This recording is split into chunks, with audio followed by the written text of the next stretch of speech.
And Adam knew Eve his wife, and she conceived and bare. Любовь ка природе, ко всеем творениям и ка Создателю всего сущего.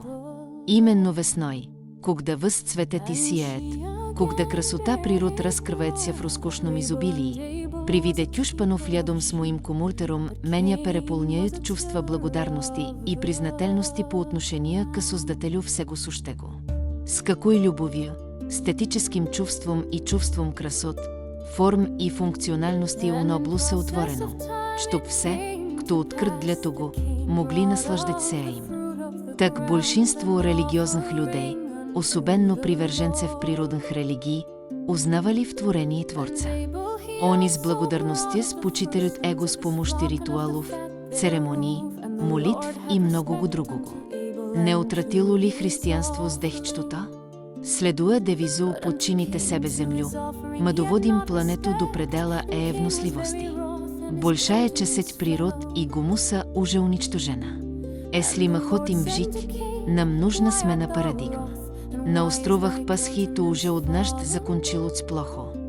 Высокомерие и невежество слишком велики. К сожалению, чтобы отличать се от первоначальных религий, тесно связанных с природой, в християнстве также сформировалось некоторое отчуждение от природ с далеко идущими и зачастую болезненными последствиями. В природе, в творении, открывается Творец. И в ближнем, если мы любим творение, то мы любим и Творца. Если у нас есть связь с природой, то у нас есть и связь с Творцом. Сам Иисус жил в глубоком единстве с творением. Он был связан с животными, уважал их жизнь, вступал против их страданий, был вегетарианцем и проповедовал то. Но то было удалено. В апокрифических писаниях то вновь появляется. Он снова и снова уходил в природу, не в качестве бегства, а как возвращение к истоку. Многие и сего притч проистекают из глубокого понимания природ как зеркала божественного. Из Евангелия Святх 12 о природе и творении. Присутствие Бога во всей жизни. Поднимите камень и внайдете меня. Разколите дерево и е там. Ибо в огне и в воде, равно как и в любой форме жизни, Бог явлен как е жизнь и сеущност. Е милосердие ко всеем творениям. Горе охотникам, ибо они сами будут охотиться. И тем, кто отнимает жизнь от творения, будет отнята их собственная жизнь. Закон любви разпространяется на всех сеуществ. Что вздалали для малейшего и самоих братьев, то вздалали для меня. И животное уже является братьями в единой жизни. Чистота через растителную пищу. Не щеме със сеуществ, которых убиваете, и не пейте их крови. Ибо жизнь в крови, и кто проливает кровь, тот проливает свою собственную жизнь. Земля как живой храм. Земля, моя мать, и она питает вас. Не презирайте и не оскверняйте плод, ибо она свята. Гармония с творением. Все сеущества живут благодаря единому дыханию Бога.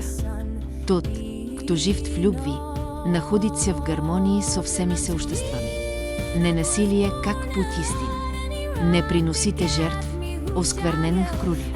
Ибо Богу угодно чистое сърце, а не убите сеущества. Учите се у природ. Посмотрите на птиц небесных. Они не сеют и не жнут, и все же они накормлен. Бъдете как они, а в доверии и простоте. Братство всей жизни. В не Господа над землей, а хранители. То, що вделаете с землей, вделаете самим себе. 10.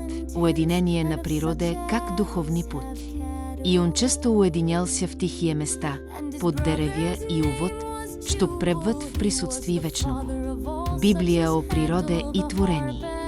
Даже в Библии, несмотря на более поздние изменения, можно найти много указаний на глубокое единство между человеком, природой и Богом. Творение – то нечто внешнее.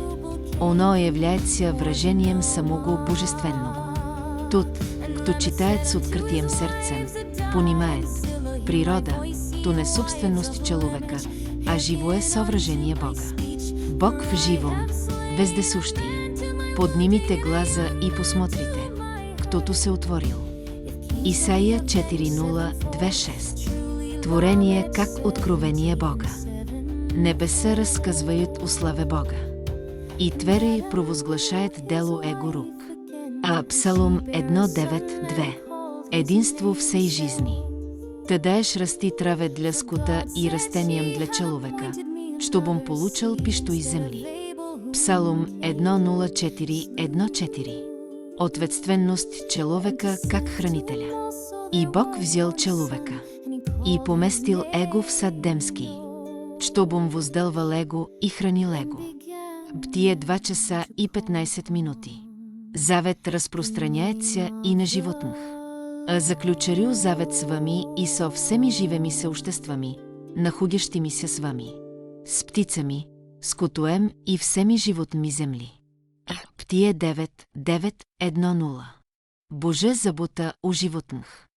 Праведник заботится о жизни своего скота. Но сърце нечестив жестоко.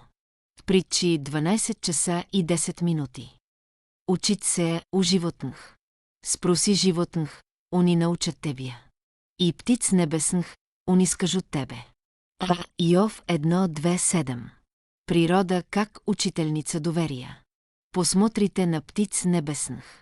Они не сеят, не жнут, а Отец ваш небесни питает их. Матфея 6 часа и 26 минути. Лилии как выражение божественно и красот. Посмотрите на лилии в поле, как они растут. Они не трудятся и не предут. И все же даже Соломон во всеем своем великолепии не был одет, как один из них. Матфея 6:2-8-2:9. Все творение е живо связано. Ибо все творение донне стенаят и мучается в родах.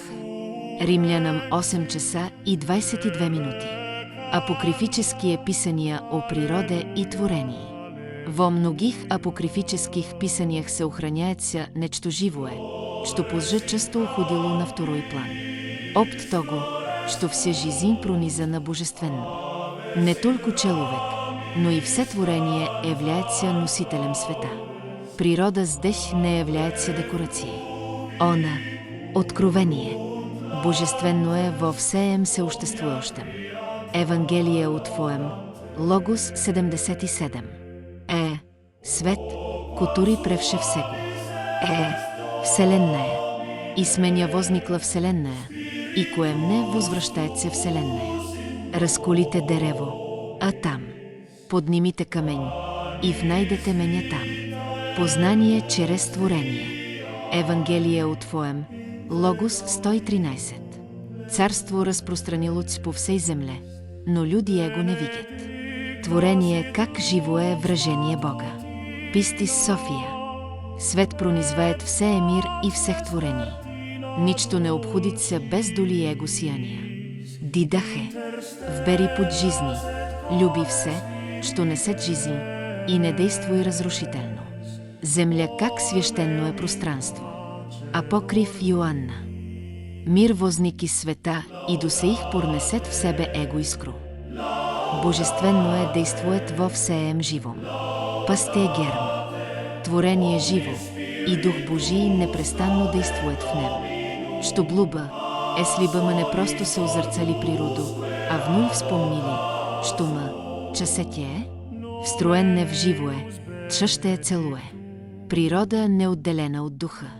Она – уплотнен дух. И, возможно, изцеление начинается именно там, где мы перестаем видеть мир как окружающую среду и начинаем воспринимать его как самир.